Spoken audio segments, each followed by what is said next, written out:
It's the Kink Consultant Podcast, where we're turning up the heat on all things kink and dating, relationships, and pop culture. So close the door, plug in your headphones, and let's get down to it.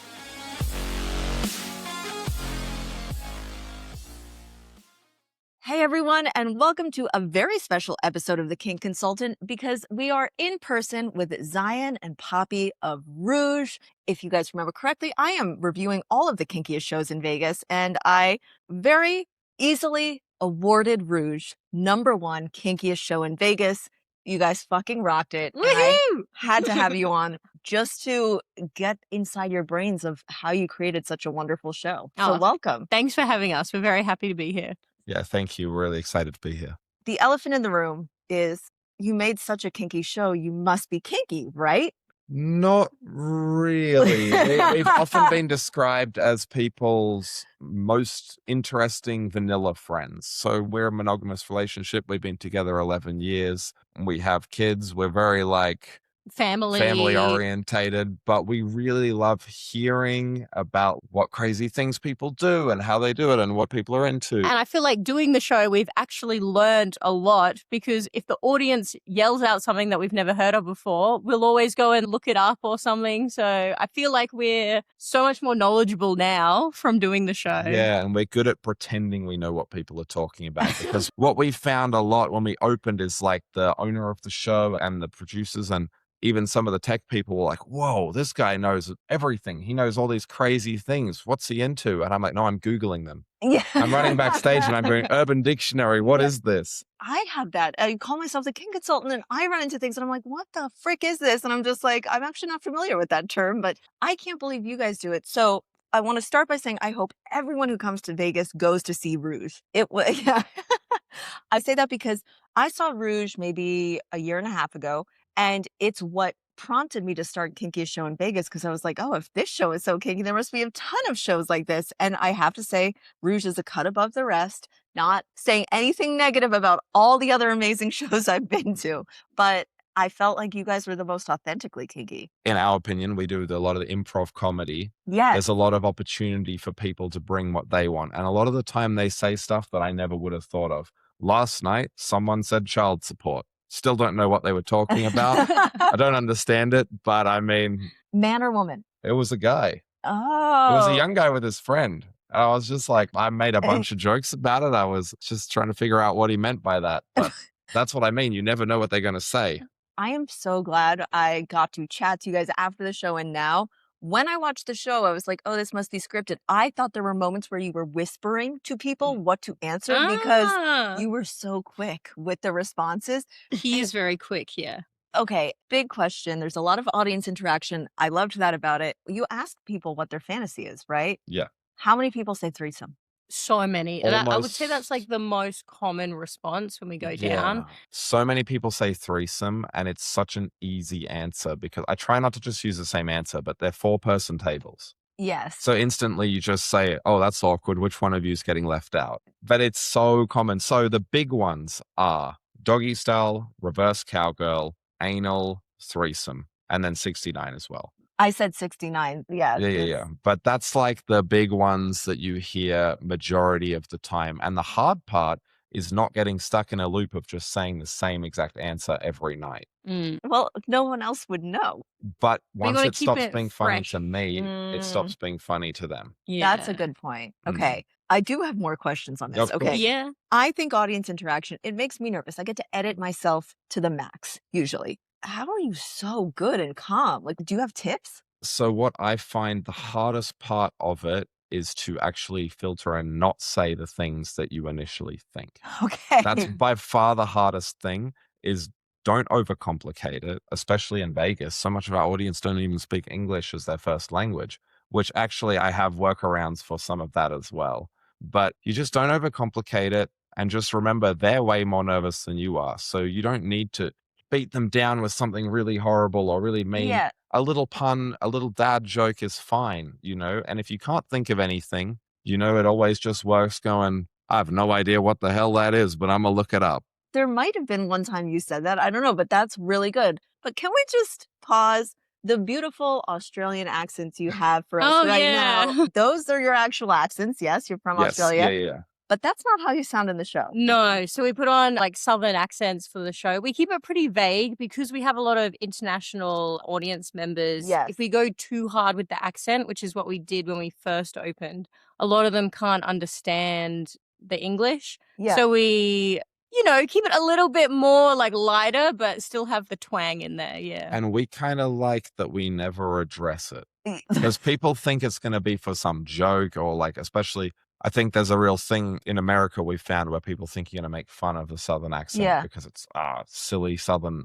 Nothing like that. It's just the character. It's just the character. We never address it. We never bring it up. It's just how it is. I definitely at least thought you were American. Yeah. The accent is so well done. And I don't know if the American accent is easy to do. Did you get any training? No, but we have both done some accent stuff in the past. We've done it before. And not Southern. We did a different American Yeah. thing. But I don't know. It just worked. They were like, we want an accent. And we were like, what accent? And they said, we don't know. So I was like, I'll try this one. And it felt right. But saw the especially costume. when they presented the costumes to us, we thought that accent would go really well with how the costumes looked. Because there's like a little bit of the Kentucky style tie, It's almost like as soon as I see you, I know that's going to be an accent because it is that like almost 1800s Southern it's like, look. Yes, Totally. with a bit of steampunk thrown in there, which it's a cool look, but it just didn't feel right with the Australian accent, to be honest with you. It seemed a bit misaligned. Yeah.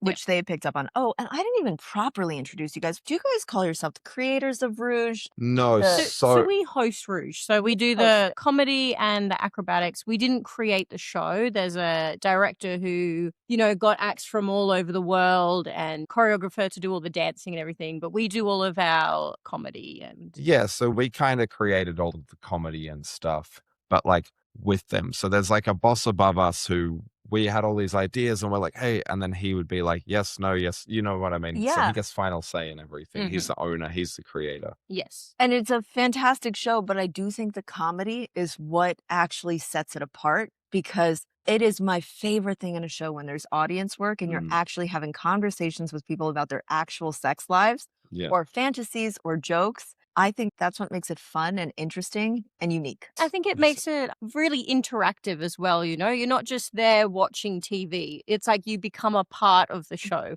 And we can really tell the moment when the show shifts from like just watching things and clapping to then, oh, great, I can be like a part of this now. And it's a bit of like a pick your own adventure. If people go really hard with things, we'll go there too. But if they're a bit more conservative, we won't go as like full on with. Yeah, here's a funny thing that I found is that I never swear until they swear. Oh. And then I found that really helps with keeping the tone.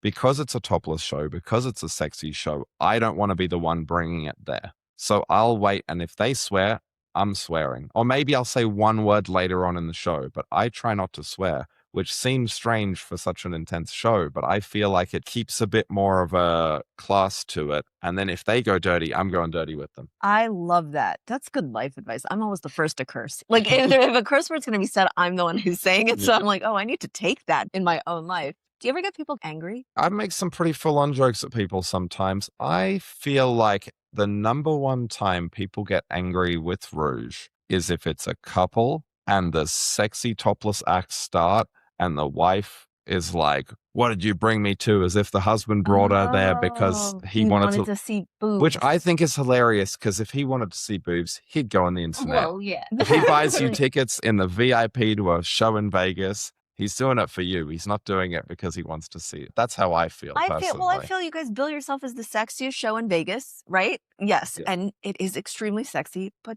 come on. Like you're in Vegas. I feel like the advertising kind of shows what it's going to be. If you don't know what you're coming to see, I can understand that you'd be a bit shocked. Yeah. But if someone's bought you tickets, just look it up, see what you're going to go. Yeah, it's not common. No. But when I see people upset, that's generally what it is. So it's not your actual interaction. I don't think so. Really? I think people get that we're like comedians and we're, just having a good time. And if like it has happened once or twice where I've gone down there and are we trying not to swear? No, you swear the whole time. Yeah. Okay, great. All right. Because I go down there and I'll go like, what's your fantasy? And this one guy was he goes, fuck you.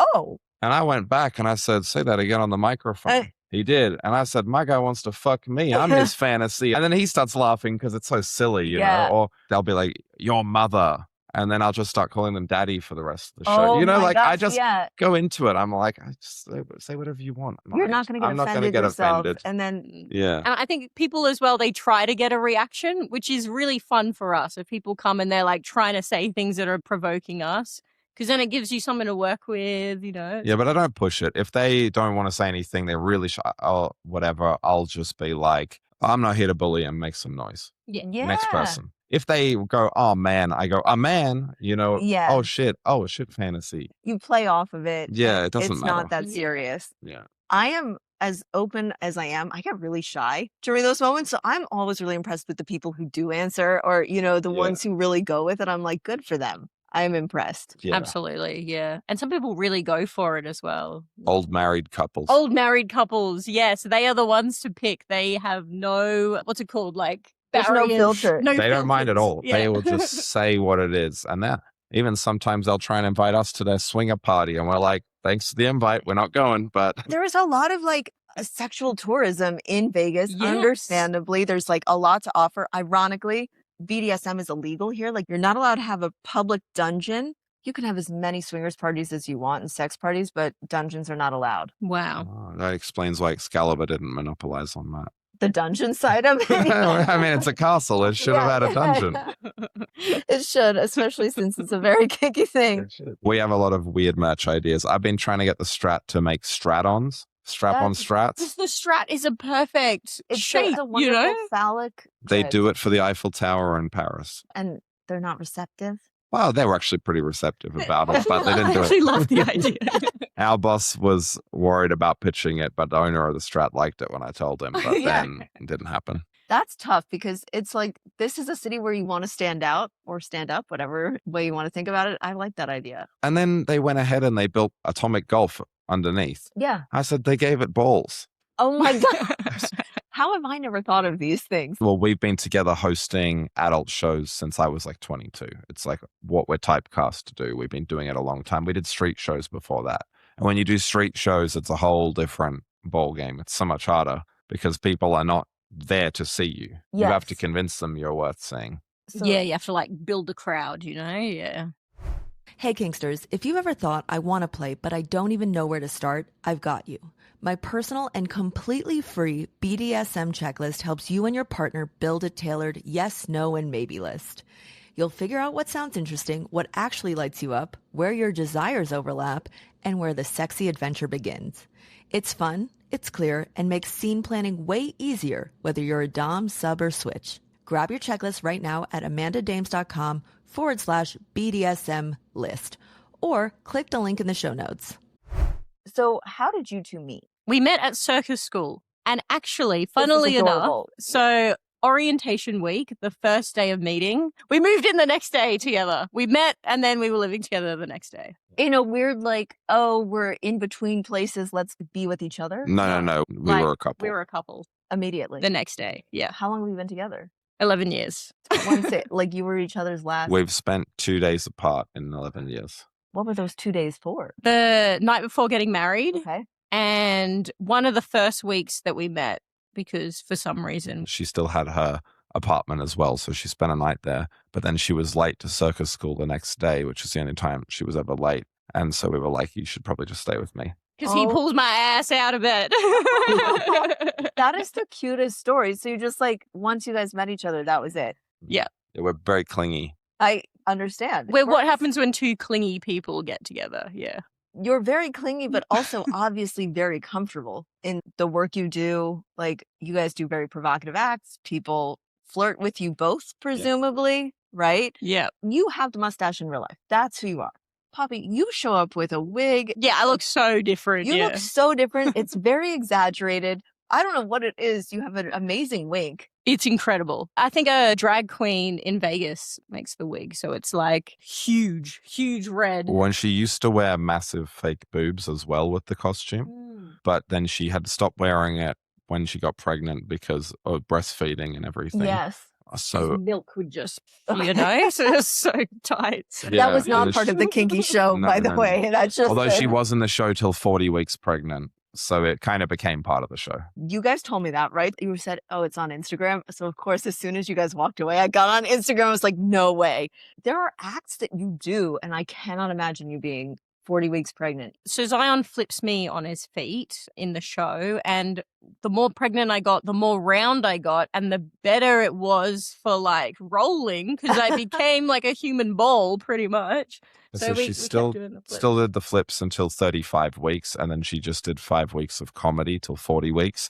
At 40 weeks, the casino said, all right, get off the stage. And they were like, fair enough. They're like, In a nice way. They were very nice. Well, I was going to say in an American way, I'd be so nervous that you would hurt yourself on stage. We had to sign a bunch of forms. Oh, okay. Yeah, of course. And I was very closely monitored by my midwives, and actually the brother of my boss is a gynecologist as well. So he was like talking to me on the phone and like helping me with, you know, things that could happen and whatnot. So I knew like what tricks I should have in the show and which ones I should take out that were maybe a bit more too risky, you know? That's always really helpful, because even just any type of thing that you were doing, my sister's pregnant right now, and it's just how her life had to change, but she doesn't even do a physical job like you do. That's crazy. Well, she is pregnant again right now. So we're going through it all again. Congratulations. Thank you. Are you going to change anything this time around versus like when you went hard? It's interesting because everyone always says no pregnancy is the same. Even if you get pregnant again, it can be like really different to the first time. And I've already noticed now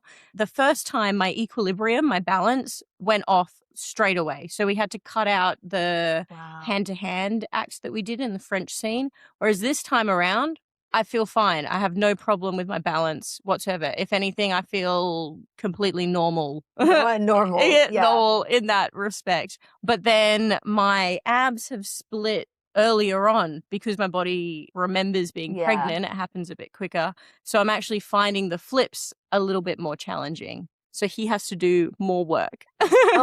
To like give you momentum and things like that. Oh my gosh. No one understands the show. If you have not seen it yet, there is just so much work involved, physical work, that I can't even imagine doing it. First of all, I can't imagine doing it all. And then you add pregnancy on top of it. Well, you would like this joke. One of our favorite jokes we would say is when I would get her out as the doll at the end. When she was pregnant, obviously pregnant, we had to pull her out in a dolly because she couldn't go in the box anymore.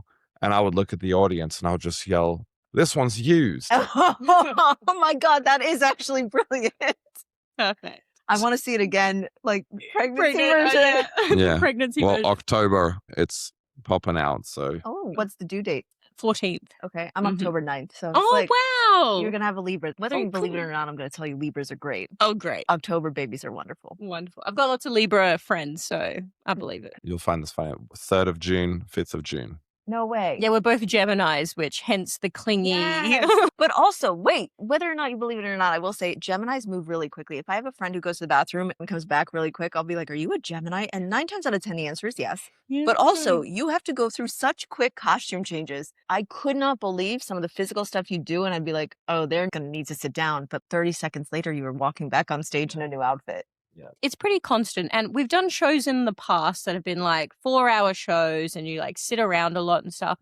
And actually, to be honest, we prefer it a little more fast paced because you don't cool down, especially with the acrobatics. We kind of like to stay warm, you know, for the whole show, stay energetic, because sometimes you cool down, you get tired.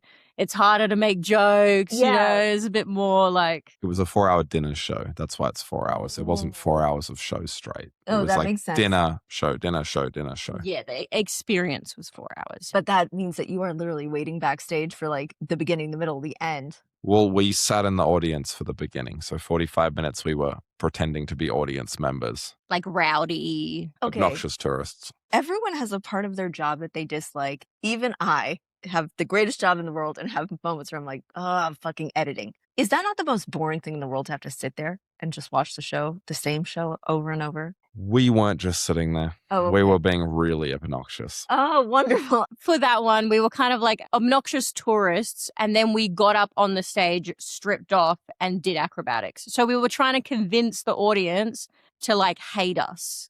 And then we go on stage and they're like, oh, well, funny, it's fun. part of it. Which that was fun. would have been easier if they didn't put a massive picture of us right at the entrance Oh, door. for crying out loud. Okay, I would love to see a show like that with you two in it, of just trying to rile people up. That was fun. What's your favorite act? Ooh. It's hard to answer because we don't see the show very often and it changes a lot because we're in the show so much. So when we get asked this, we always try not to say one of our acts. Okay. So we won't say one of our acts or one of our comedy pieces. Okay, I'll be saying because one of that your sounds acts, so that feels conceited to say that. For me, I would say taking all our stuff out, probably Yulia's water bowl act, the handstand act. It's like a big martini glass, and she does handstands and swings through. Yes. I have to tell you, the fact that you went with that, did you call it the handstand act? Yeah. Okay. That is the least obvious part about that whole show. A woman is in a martini glass being sexy as fuck, and you're like, she does handstands. She's one of her and her husband are some of the best hand balancers in the world. So we've known of them from Instagram long time before we came here. Got it. Okay, that's totally fair. That is a really cool act, though. And another great act in the show. I mean, they're all great, really. All of the artists are phenomenal. But I really like the Rome act as well. It was 3 guys doing acrobatics together, and then it was 2 guys doing acrobatics together. Now we have a hand balancer who does really long canes. But that act is always a highlight of the show. Yeah, definitely. I haven't actually seen the new guy who does it solo, so I didn't think of that one because he's really new and we've been in the show the whole time, but he seems amazing. When I saw it, were there 2 people doing that? There would have been, the bald guys. Yeah. Yeah. Those guys are amazing. They're Ukrainian brothers. All of that makes sense, right? I made this joke in the Instagram video I did about it. I was like, if you don't have fantasies, you will have a fantasy leaving this show. And those brothers were. Yeah, they're awesome. They're great they guys. Were so good. I want to shout out 2 things. My boyfriend really liked this one as well. The horses, the way you transition from one thing into another is really beautiful. But that horse act, there's just something about it that is majestic. I don't know what it's definitely the most unique of the dances. Unique. So that's what we tell people when someone asks what our favorite dance number is. We always say horses. Yeah, I mean, because it stands out. It's so different to everything else. Yeah. And then I think one that played into my fantasy was the men in suits around the strip. Yep. So pole. Yes. I would say that, in my opinion, the pole with the men in suits and the water bowl with the hat and the lighting are technically, from like a lighting and design point of view, they're the best designed acts. It's beautiful. It's beautiful. Okay, but then there is an act that I am still amazed at. We talked about it a little bit beforehand. You in a balloon. Yeah. So I've done the balloon act for quite a long time pre the show, and we always wanted to do it as like a condom gag. So this was just the perfect time to do it. Originally, I wanted to be stuffed in the locker like a nerd. Yes, yeah. But you didn't fit.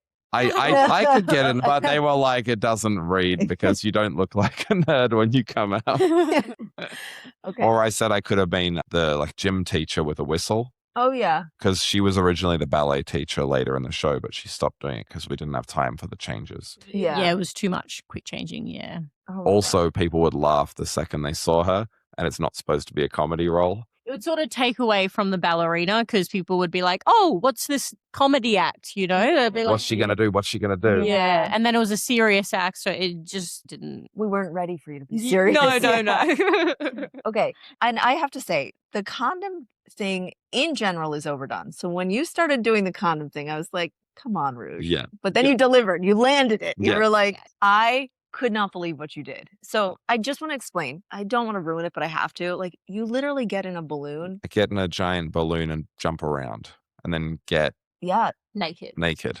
Well, as naked Nearly. as you're legally allowed.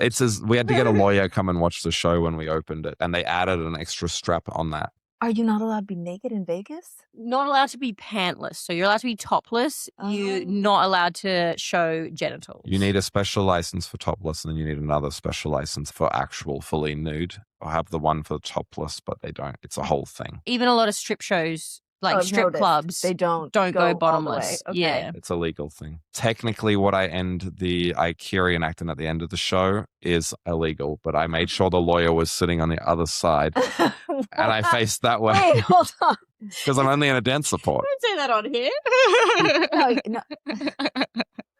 You probably shouldn't say it on here. No, it's no, fine. I know. It's only fine, it's it's from fine. one angle. Like Yeah. Okay. Well, that's it. I made sure it was angled, so it's yeah, fine. you don't put anyone in the seat where it would The be ass illegal. seat. Yeah. The ass seat. Yeah, if anyone wants the ass seat, sit more Yeah. towards the left. Okay, I'll remember that for next. I'll call them up and be like, I would like to be in this specific seat. Oh, my boyfriend's going Yeah. to kill me for saying that. Okay. So that's the act that sticks with me. And I'm sure it sticks with a lot of people because the energy that goes into it, it is the most shocking thing. You go in clothed and you come out of this balloon naked and it's almost like a magic act. It really Yeah. is. Because Yeah. I'm like, how the fuck did he get naked? Well, we do the magic trick at the end of the show as well, which is just one. But I actually tell all my friends that we're the headlining magicians of the Strat because we're the only ones there. And we're Yes. friends like Shin Lim and all this. So whenever I'm around them, I say, hey, I'm the headlining magician of the Strat. So, Shinlim is a really famous Vegas, like, yeah. it's like a really good dig, actually. Like, wow.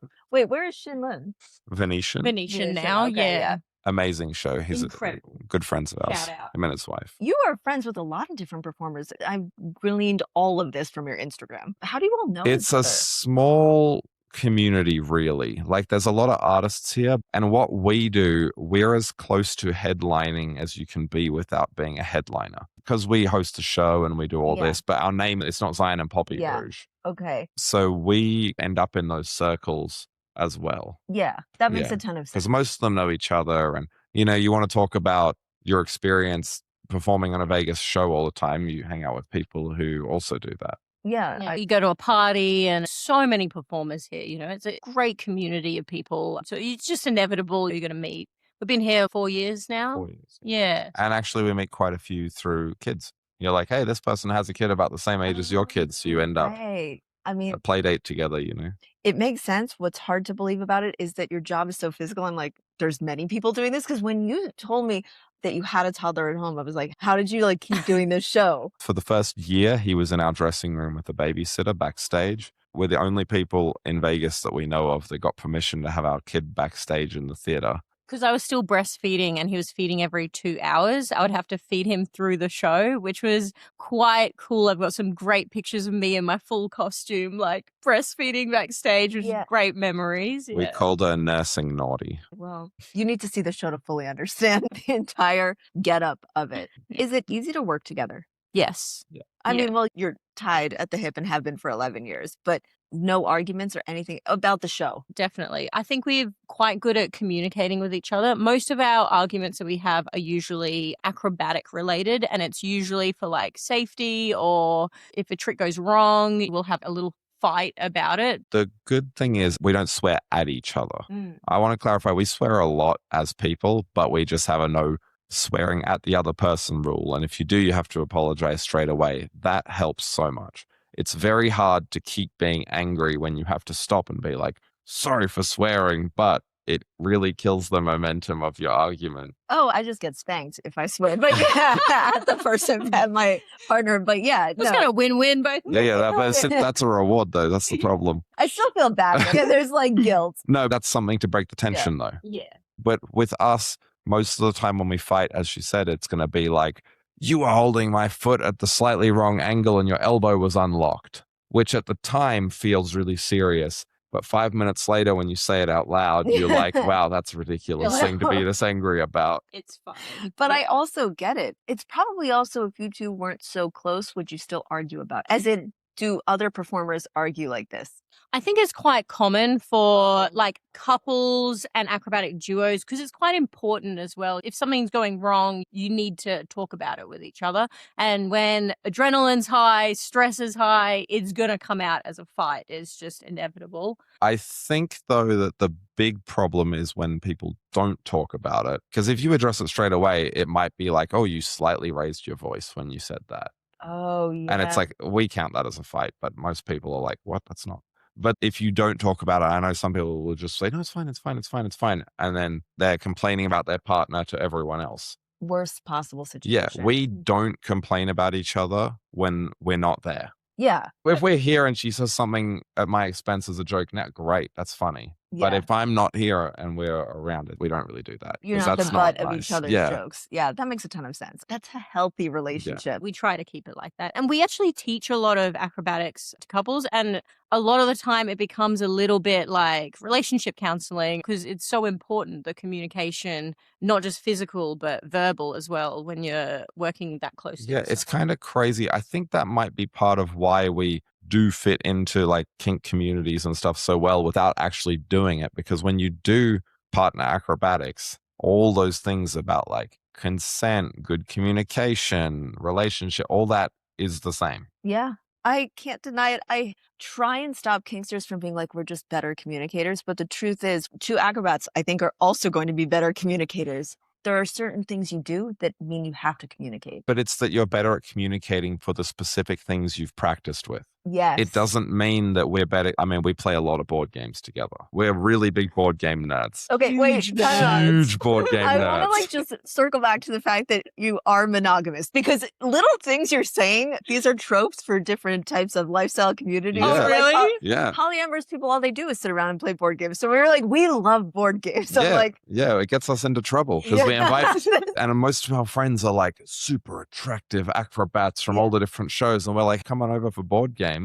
And then sometimes they think we're swingers and think it's not that. And we're like, so often. they'll arrive and we'll have the 7-hour talisman set up and they'll look at us, we'll look at them and we're like, they're not here for the board games. I literally love that because I also know it's true. Literally, I felt so compelled during the podcast to be like, relax, everyone. They're not actually. You need on the invite to put in parentheses, like, this is really just But board game night. actually board Yeah, game. yeah. It's helped a lot having kids. Okay, yeah. Yeah, So people don't assume that when you And- invite them over for a play date, which is good.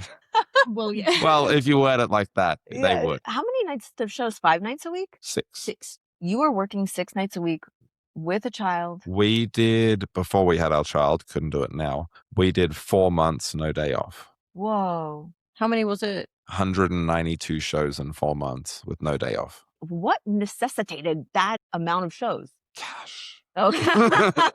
No, they offered us like a bonus for doing it more because the rest of the cast rotated days off. But Yeah. they have no backup for us. And they were going to do it every summer, but we're kind of happy that that didn't happen. Oh, because There's been a decline in tourism, I'm like aware. at the moment. Yes. Yes. I mean, it's international news what Vegas is going through. Mm. Yeah. And we feel very lucky with Rouge because actually, including Rouge, 6 shows at the Strat Theatre in the last 4 years. We're the only one that lasted. Honestly, Rouge is the only reason I've been to the Strat twice in the 3 years of Yes. living No, here. Yeah. it goes well. It does like, sell well. even when we're like, oh, it's a decline in tourism, it's good. We get a lot of people and a lot of enthusiastic, fun audiences. The energy is usually really good. I mean, a 1-show night is always an awesome, great time. 2-show nights, first one's always really full and good.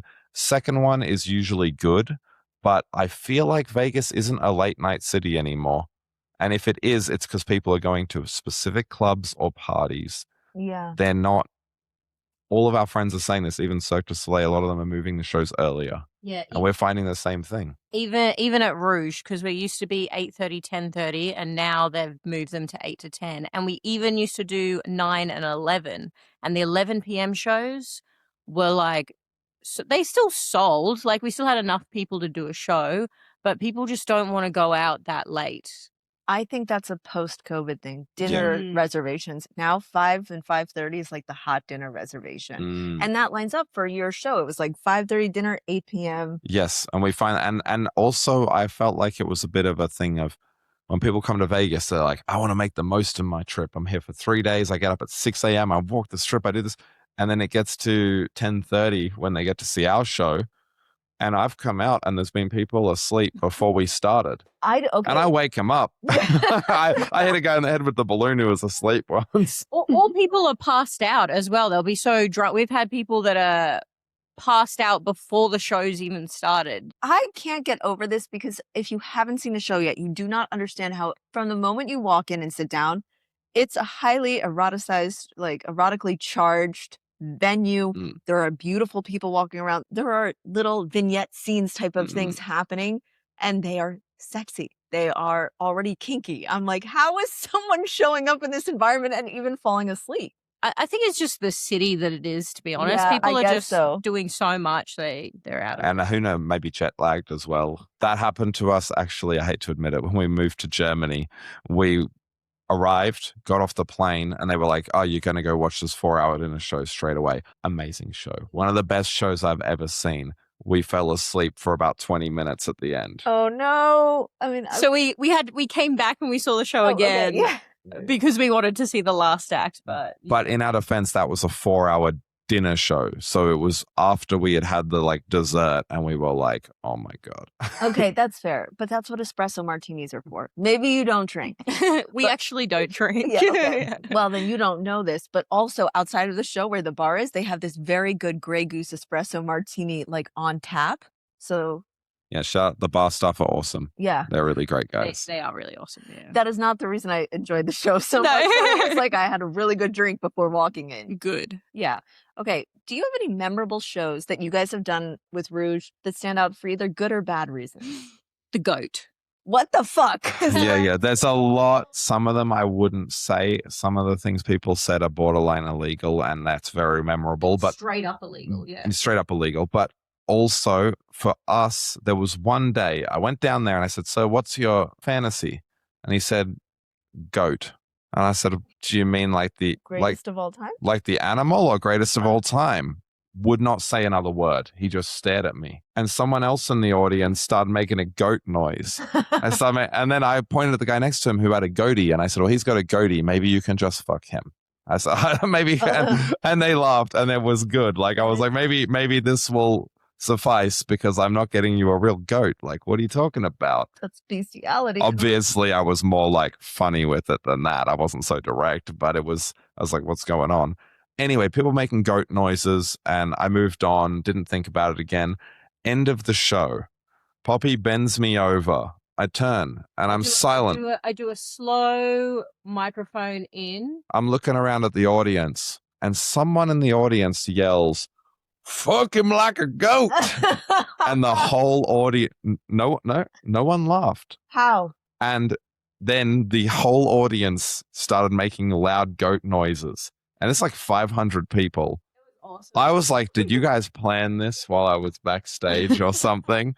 I was like just looking around like, what is happening right now? I love this. I love when a group of people come together for a greater good. That was pretty amazing. I think there's a lot of callbacks to the show, so it's cool when like stuff like that happens and the audience is just on board, with the joke. A lot of the time, if someone says something funny, I'll do a callback. I'm bent over and I'll be like, I'll make a goat noise or I'll do whatever.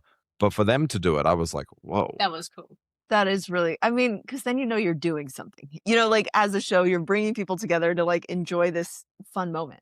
I did. This is probably less crazy, but I always like to bring out and do like an improv joke that I put quite a lot more effort into just before the red bed. And I always go a little overboard, and I've done a bunch of things, but the most overboard I did is someone said they had a refrigerator fantasy. I didn't really understand. I was like, I don't even understand. Are you frigid? Like, what's going on? Is it called shrinkage? It's I don't know about that. But so I went backstage and Poppy's like, what are you going to do with that? And I said, well, we've got a fridge. I said, it's a mini fridge. Yeah. It's this big. It's a freezer, technically. And Poppy's like, you don't have time. It's a quick change. What are you doing? So I unplugged the fridge, emptied it it was full of breast milk, emptied it out of breast milk, and I got it. And I strapped it to myself, and I was carrying it. And I was like, oh, this is kind of funny, but I need something else. So I got a dildo, and I stuck it inside the fridge. So then I came back out on stage, and when the light came on me, I'm holding the fridge, and everyone's looking at me, and I was like, I got to be honest. I don't recommend the fridge thing. And I swung the door open and the dildo was in there. So it looks like Did they go nuts? They did. You got to commit to the bit. And that part of the show, Zion will be running around trying to find props backstage. Like whatever the audience says, he's like, all right, I'm going to make like a visual joke out of it. So he has a great time finding different props and things to do. I quite liked it when there was a couple on their honeymoon and they said they wanted to do something they never did before and they couldn't think of what that was. They would suggest something and they said, we got 12 kids, we done everything. So then when I came back out later, I said, well, clearly the one thing you've never done is worn a condom. So I got them a condom. I love that. But there's a lot of jokes like that have been really fun. And the Chinese audience that time. Yeah, so Cowboy Christmas is a thing that happens before Christmas time where the rodeo finals are in town. Mhm. So we have just like a sea of cowboy hats. They're really rowdy, great audience because they give us a lot to work with. When Christmas is over, we have Chinese tourists. It's a complete change. Yeah. They're quite quiet. The comedy's a bit harder because they're not understanding so much. We have a friend who's Chinese, and Zion got him to tell us how to write in Chinese, what is your fantasy? So Zion will go down and ask them what their fantasy is. And if they say no English, he'll pull out the Chinese. And it works so well because then they can just say it in Chinese and the whole audience knows what they're saying. God. I keep it in the pants, ready to go.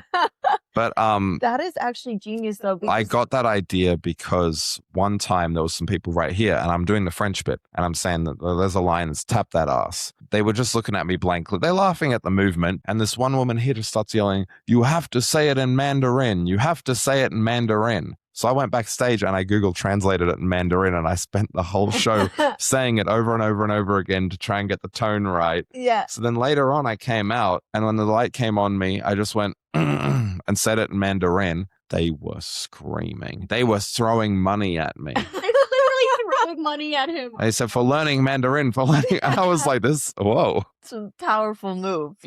I don't think I could put into words what I enjoyed about the show so much, but like your description of how you literally put yourself into it, it's not just scripted and you feel it's not scripted. No. To this day, I do not understand how you made such a kinky show while being so vanilla.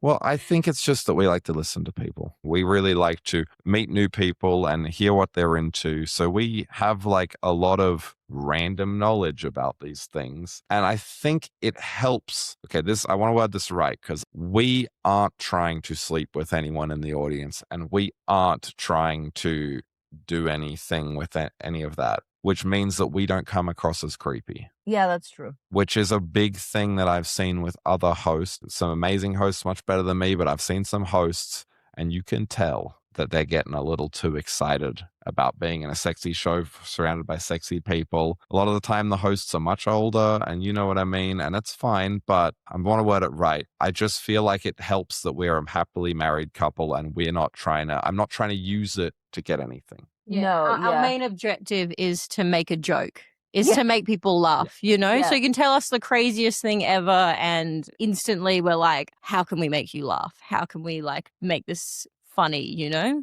And I'm hearing it and I'm not thinking, oh, whoa, I don't want anyone to think that about me. Because I mean, I'm married with kids. Yeah. They can think whatever they want about me. I don't mind. If they think that I'm a crazy partying swinger, cool. That's fine. That we do leave thinking that. Yes. A lot of people do. Because you're so comfortable at just making the jokes and weaving in and out of it. And I think that that's an impressive skill of just being, I mean, I guess, did you guys take improv? We both did acting and drama and stuff at like school and everything. But I think when we first started working together, we really wanted to be like serious acrobats, romantic, serious. That's what we wanted to do. People kept hiring us for comedy because I feel like we both naturally enjoy comedy and enjoy that. And we stopped fighting it after a while. And we're like, okay, we need to lean into the comedy a bit more because that's what people love from us. And we love it as well. When you say romantic acrobat, what does that even mean? It means like the classic two people doing acrobatics together and it's a lovely song and it's like very a dance almost. Yeah.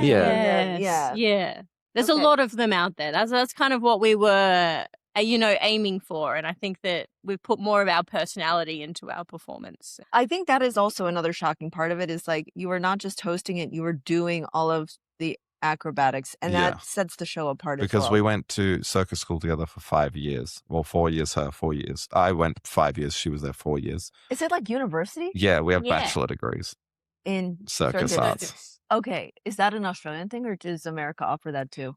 Canada does. I don't think there's a like certified course in America, but I think there's 2 places in Canada that do the certified course. I'm not sure about here. We're the only Oh, the one in Melbourne we went to is the only one in the Southern Hemisphere. I know that. I used to be single in Vegas on the app swiping. There are a ton of acrobats in Vegas and they are mostly kinky, right? So like, do you have a ton of acrobat friends who are like, oh, you should put this in the show, you should put that in the show? Absolutely. Okay, and yeah. they come to the show and they'll yell things out as well. Yeah, absolutely. We're friends with a lot of acrobats and a lot of some of our best friends that do flying trapeze in Mystere. So we go, they have flying trapeze in their house and everything. Whoa. A lot of them come to our show and they just love that with our show, it's so open and so like they'll come and they'd yell crazy stuff out just to see what I'm going to do with it. I love that. I would want to go see a show that all of your friends were showing up to for that specific reason too. It's fun. It's fun. Okay. You guys do a really good job of managing a pretty clean show. You said some people say illegal things in your improv sections, which like I could see how that could happen as disappointing as it is. Any other naughty secrets that happen? Well, it does happen more often than you would think. Some people get a little too excited and they start doing things with each other, and we do have to get security to kick them out. We have people like fingering each other, taking their tops off, bouncing around. Like, I have questions that I don't know if I want to have. Okay. I don't understand in what world is women taking their tops off. Yeah, so there was a woman in the front row, fully tits out, legs spread, sitting on the guy's lap while he was going to town on her. Front row in the spotlight. In the spotlight, so everyone could see her in the entire So show do you room. handle that or does someone else? No. Ushers and security. And with that, they get the security guys. As in, I meant like, do you interact with that at all? Or you just like pretend this isn't happening? We and were someone's doing coming? our hand-to-hand act at the time. Oh, okay. So I was... You were busy. Yeah, we were busy. We try not to like put an emphasis on it, but like at the end of the show when Zion's thanking everyone, sometimes he'll be like, and thank you to this guy that got kicked out for, you know. Yeah. That happened. Someone got kicked out near the front a few weeks ago and they were like really going to town on themselves. They were getting off and they kicked them out. So at the end of the show, I was like, thank you for doggy style. Thank you for this. And thank you to the guy that got kicked out for masturbating. Oh my God. I honestly don't understand what's wrong with people. Like consent. I think that this one, though, I think some of them, it's that they like the idea of us seeing them. Yeah. And then some of them, they're trying to do it sneakily up the back and they're trying to be like in public sneaky. Yeah, but we have... That one I understand. There's cameras in the Not theater. that I'm saying it's okay. I just mean... But also from the stage, yes, okay, you think people can't see under your tables, but from the stage perspective, we can see everything because we can see your legs, we can see everything that's going on there. So it's quite shocking on stage. You'll be like, whoa. I am so consent forward, though, that the idea that people would be doing this in public is... Yeah, but people have done worse. People do crazy stuff at shows here. There was someone took a shit in the side stage. I forgot about that. Oh my God. You know I hate poop. The one day there was just an awful, I think it was actually not from our shows, from the show before. Okay. Someone had just did it. Kid-friendly show, mind you. I think they were really drunk. Oh, okay. Really drunk, and they just side stage. Oh my God, that's absolutely disgusting. Insane. Yeah. Because you guys don't even have poop jokes. People do call out like Cleveland Steamer or like Rusty Trombone, and then we go there. If they're yelling it out, then he'll make lots of poop jokes. Yeah, but they're more like, that's a shit answer. Yeah. Or like, oh, I'm glad you got that shit off your chest. You know what I mean? Yeah, I'm not. We don't go gross with it. Yeah. Yeah. Okay. So people are getting kicked out for doing inappropriate things, like beyond inappropriate. Yeah, not all the time. It's not like all the time, but it's often enough that it's when they tell you someone got kicked out for it, you're like, oh, okay. Okay, is it often enough though? Like you tell people turn off your phones. Like I guess it would only probably encourage people more if you're like, don't fondle each other. It would be funny to add that in. Yeah, we had to add in a longer turn off your phones bit because people just, the pre-recorded voice at the start, no one listens to it. So we do a bit now in our very first monologue. We do a little bit of housekeeping. And then I also say it in Spanish as well, with a little bit of jokes in there as well, just to try and stop the photos. Because if you take photos during the show, you'll get your phone taken, pictures deleted, all of that. Yeah. Okay, that was my favorite thing though. You're not allowed film. I wasn't allowed film. So I got to just enjoy the show and I did not have to Yeah. worry about getting any footage at all. I was like, oh, I'm just enjoying That is it. another thing we struggle with, is that a lot of people do still try and film, and the ushers have to go and like delete the footage and whatever because the dancers are topless and a lot of the acts. Oh, I didn't even And then think some about that. people get really defensive about it, and we've had to kick them out. It's like, Oh, yeah. it's like, just delete it. So that's the rule. Also, new problem, meta glasses or like any AI glasses. Oh my God, there's always a new problem. Yeah. So now they're really onto that, all the ushers and everything with the glasses as well. Because we've had a few people sitting there and they're just blatantly recording Yeah. front row. And it's like, how do you prove it? That is terrible, though. I'm sorry you guys have to deal with that, and especially the performers. They get really upset. We've had some performers before. I would say the ushers are quite onto it now. Before they were as onto it, some performers would walk off stage, which I think is fair enough. So they are quite onto it now, which is really good. But I wanted the tagline to be the breast show in Vegas. Why didn't but they let you take They that? said it was too punny. I mean, it is so funny. I mean, we love a pun. So. I mean, it's really good. I mean, yeah, I mean, the sexiest show in Vegas is just too on the nose. I say the breast show in Vegas, hosted by the biggest tit of them all. Oh, I like that. Yeah, that's what I was saying. That's a solid one For me. Yeah. Yeah. Just deep inside, you know. Yeah. So I grew up in Ireland, and like we do call people tits, but like not here. Not Yeah, here, no, yeah. no. We both grew up on English comedy and Australian comedy, of course, but very much like Same. that. Ireland was very much the same. So like the words are the same and things like that.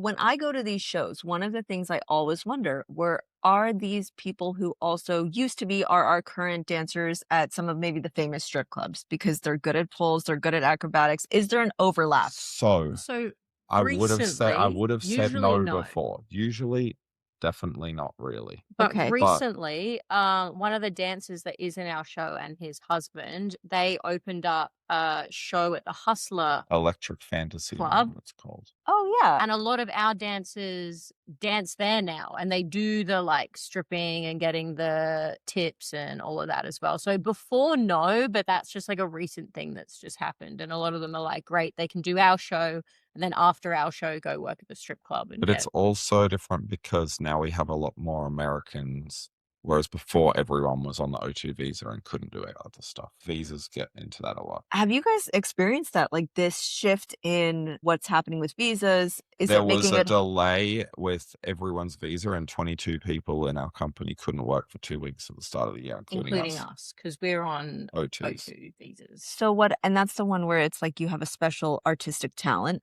Yes. It's Yeah. the one where you work for someone who So has that. they so have the we can only O1. work for one. Oh. And then we have the O2, so we can only work for the O1. O1 is known as a celebrity visa. It's sad though that you guys have to do that. So what happened with the show if you guys couldn't perform for 2 weeks? They just got other people in, whoever they could find. Wait, they replaced you for 2 weeks? But they cut the shows down. It was only 13 shows. Oh, okay, that makes sense. I think so much of what you have put together, the energy you bring to it, and the fact that you are working with the audience and listening to them, and you don't have a script for that part of the show, makes it, I mean, that's what kink is all about. You're sort of feeding off the energy of each other, and it's so much about the energy. One of the through lines of the show is like you pick one special audience member who gets your attention. Do you choose that person in advance, or it's just whoever's sitting, like who looks interesting in the front row? There's a few factors. It's like if I can see some fun, I pick them at the time. Maybe I'll pick them when we're walking around beforehand, but it's more based on like what they're wearing, where they're sitting, if they look fun. I don't want the funnest looking person because we need them for jokes later. I want the best is like a guy who's obviously there with his wife and she's more excited than he is. That's the best. My gosh. All right. And then what do you do with this lucky audience member? We're just trying to get them laid. We're just trying to get them to have a successful night. That's what we're trying to do. Wait, you're trying to get him laid. I've been to the show to understand that is the through line, but how is her being more excited than him? Like, what about that? It just makes it more fun as well, because if Zion keeps picking on him and she's finding it hilarious and Yes. is laughing, then he's having a good time because like she's having a good time as well, you know? And that often leads to him actually getting laid. And I know that because I've had at least 10 over the years messages on Instagram or whatever, like, hey, I was Jim from this show and it worked. I got laid. Or a guy in a cafe came up to me last week and was like, oh, it worked. What was really funny was one guy messaged us and said he got on a plane to leave Las Vegas and he's sitting there and these other group of people see him and go, it's Jim. Oh Jim. my gosh. I don't think his name was Jim. I can't remember. Yeah, whatever his name was. Yeah. So you're out here doing the Lord's work, getting people laid. Yeah. Exactly right. Exactly right. No, but and the whole thing is, what's really important is that the amount of women that are taking their husbands to these kind of shows, and it's like they're the ones behind wanting to, maybe the husband bought the tickets, but they're the one that wants to go. So I want to make sure they have a fun time, get their husband to come out of his shell a little bit. And if the wife is wanting him to, he will. Because, I mean, the most important thing, he wants to look good in front of her. Yeah. Oh, that's such a cute thought, though, too. That like he wants to look good in front of her, but it does make it a fun show that lowers everyone's sort of wall. There's a bit at the beginning where you ask the fantasy, but then there's a bit where you ask people's favorite position, and it takes a second. Or I don't know, is that normal that it takes a second? Sometimes it's really different what we get. Sometimes we have people coming straight in with like crazy answers. They're like, yes, now's my moment to yell it out. And then sometimes, you kind of have to warm them up, like let them know it's okay. We're just having fun. You can yell out anything, I find there's often a shift when someone yells the first one and I say something funny or silly back and they're like, oh, we're just having fun here. Because occasionally you feel like it's not that serious, guys. It's not like whatever you say you have to do later. It's just, you just say whatever you want. Yeah. But also I think it's a little bit like, am I going to be judged for not knowing enough sex positions? Do you know what I mean? Totally. Because like we just went through the 5 that it could be pretty much. But also a really fun thing is when people just yell random stuff out that aren't actually sex positions. And then, we got to come up with a way to turn it into a sex position, Sometimes people say missionary, though, just to be cheeky. Well, That's what if fun. that is their favorite? Well, because we've just said we're worried you're going to do something like missionary. We need something else. Oh, okay. Yeah. Oh, okay. See, I don't know the show off, but yes. Yeah. Because we've just said that and then they say it, it's always some youngish guy who's looking at me like, oh, that's right. Occasionally, recently, I have started to just say, shut the fuck up, missionary. It does go well. Because it gets a big laugh. Right, like it just naturally got a big laugh. Well, one day I think I was in a bad mood and they said it. I said, shut the fuck up, missionary. It's so out of character. And that's why it's funny, because I'm so excited about everyone's answers. I'm so into everyone's answers. And it was like, oh, doggy, oh my God, what's going on? And then he's missionary. I said, shut the fuck up, missionary. Yeah, I love that you, at least your most authentic self, as much as you can be in the role, is really helpful. But then, you're also vanilla. Like, I'm sorry that I keep coming back to this. When I found this out, I was like, what? My hopes weren't dashed because I was like, I'm okay. Like, I'm just more impressed that someone who's vanilla, like a couple, can like sell it so well. And the audience interaction. I can't get past this. I cannot explain this enough. It is a comedy show and a sexy show all in one, but it's authentic.